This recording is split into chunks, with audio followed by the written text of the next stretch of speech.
Hello, magandang araw sa inyo mga idol. Okay, ngayon papakita ko sa inyo, gagawa tayo ng elevated farrowing pin. Ayan, nasimulan ko na Ayan, forma na natin yung yung poste at saka yung forma sa ilalim. Makita nyo, magkakaroon yan ng pinaka-drainage sa gilid, para hindi mabasa yung ating mga big.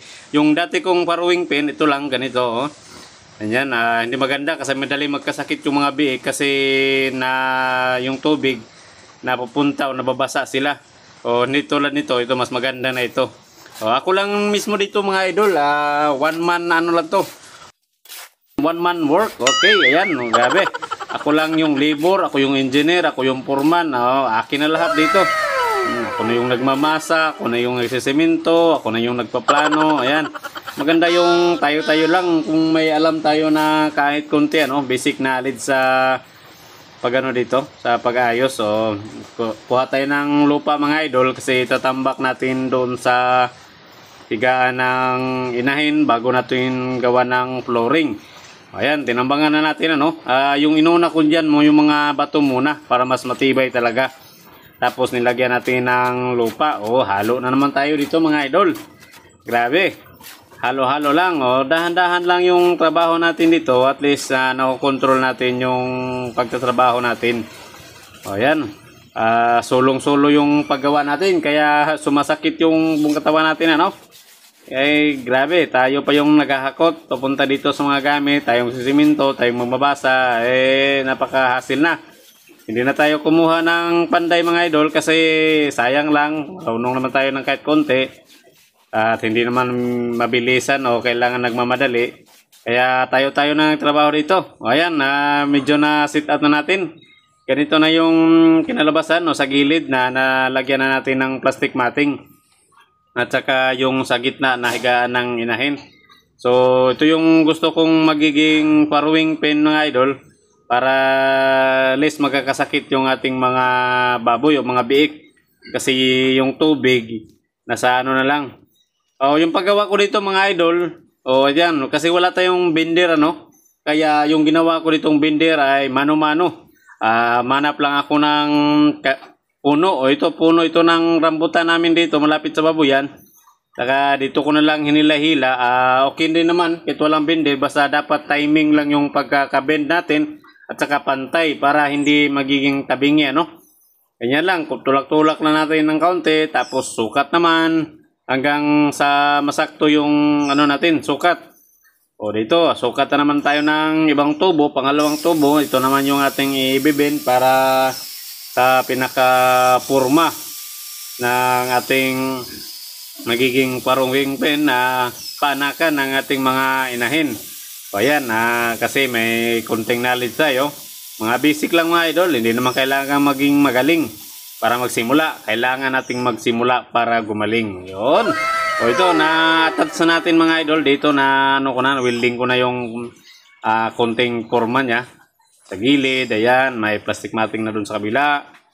Ayan, pero hindi pa tapos. Ayan, kaya continuous pa natin. Welding na naman tayo mga idol. Ayan, pasimplihan lang natin. Yung medya-medya lang na trabaho mga idol para matatapos din to. Yung ating isang inahin, ayan, na nasa gilid. Kahiga lang. Yung dating inahin na nakalagay dito mga idol, binenta na natin. Nagkal na tayo kasi 5 beses na nating pinatakastahan o ano ba tawag dyan sa baboy. Pero hindi pa rin nabuntis, kaya dispatcha na natin. Pero papalitan natin yun ng 2 inahin. Para mas dadagdagan natin yung inahin dito. So ganito lang yung ginagawa ko dito mga idol. Welding lang. Kailangan talaga kung alaga tayo ng baboy, may kunting knowledge din tayo kasi kung may mga kunting sira, madali tayong makakapagayos. At dapat may mga gamit tayo para madali nating maayos kung ano yung mga sira dito sa ating babuyan. So makapagpaayos agad tayo, tayo na mismo, Hindi na tayo tatawag ng panday o yung mga welder. Kasi kung may nasira dyan, lalo na sa mga inahin, kung tatawag pa tayo ng mga welder, tapos hindi sila available, so wala, makakatakas o pwedeng makalusot yung ating inahin. Maghabol-habol tayo sa paghuli. Nako, mga idol. Kaya dapat alam natin yung mga basic lang, kahit mga basic na paggawa, welding, cutting, ganyan, sukat, saka porma, sa pagsimento, yung halo. Ganito lang yung ginagawa ko dito mga idol sa ating baboyan. Okay, kasi kung ma-set up na natin itong ating baboyan, ayusin naman natin doon yung kulungan nating mga manok at saka order pa ako doon ng mga bagong breeders. Kasi yung mga dati nating manok, makita nyo sa previous videos natin ay napakaganda, marami. Pero ngayon, nagkal na tayo kasi matatanda na, luya, yung quality nila, low quality na yung mga napoproduce nila. Matatanda na kasi mga idol, at saka mahina na yung pag-produce nila ng mga itlog. Kaya nispatsa natin, nagkal na tayo, at saka bibili tayo ng mga bago. Ito nag-building naman tayo dito sa harapan mga idol, no? Yan, mga basic lang na knowledge. Itong welding machine natin mga idol, pinili ko din ito sa online, Shopee. Yung pinakamaliit lang ito, inverter. Para madali tayo makapagtrabaho kung kailangan dating may tatrabuhin. At saka maganda din na tayo mismong nagtrabaho kasi para masigurado talaga natin mga idol na matibay, titibayan talaga natin yung paggawa na hindi basta-bastang masira, no?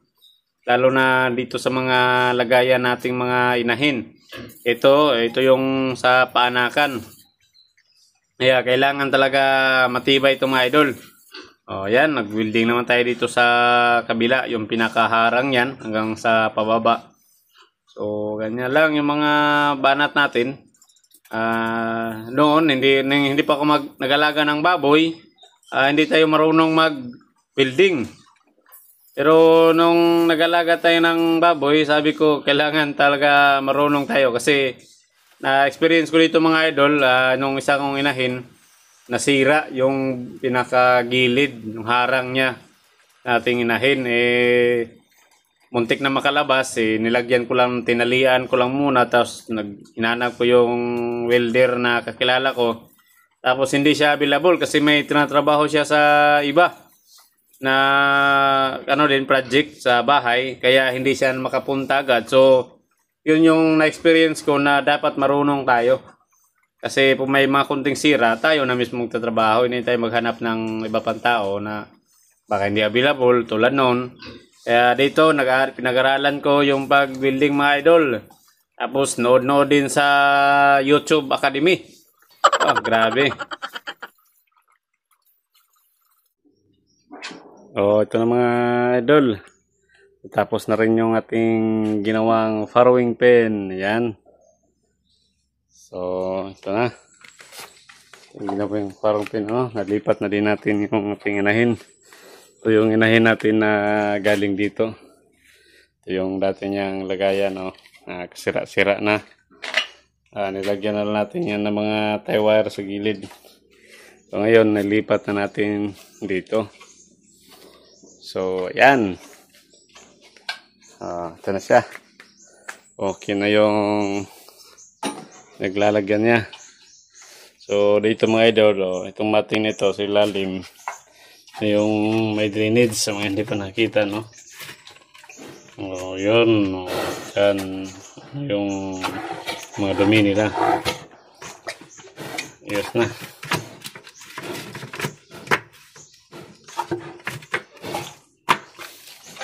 Yan. Okay na. So, yung sukat nito, sa mga nagtatanong ng sukat, ito, ito lang. So, yun. 2 feet yung sa lapad niya, bukan niya. Tapos yung sa haba naman niya, natin, dito punta dito, yan. So, yan. 7 feet kung hindi doon sa siminto. Pero yung hanggang diretso dito. Oh, yan. Ito yung sukat. Nakikita nyo. Ito na siya. May inom ng tubig. Okay. Yan. Tapos rin. Yung sa ilalim niya. Yung tabi po sa kumakain ng mga ano. Yun. Nagalap natin dyan ng PVC.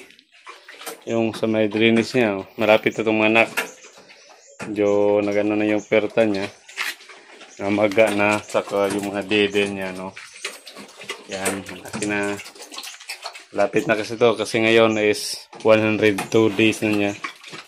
Sa kanyang pagbubuntis. So, ayan. Ayos. Okay na yung paglagyan sa kanila. Sa kanya. Ilang araw din natin itong binanatan. Kasi wala tayong ibang katulong dito sa paggawa. DIY lang to, DIY.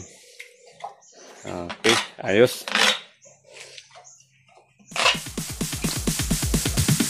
Sorry, it's DJ.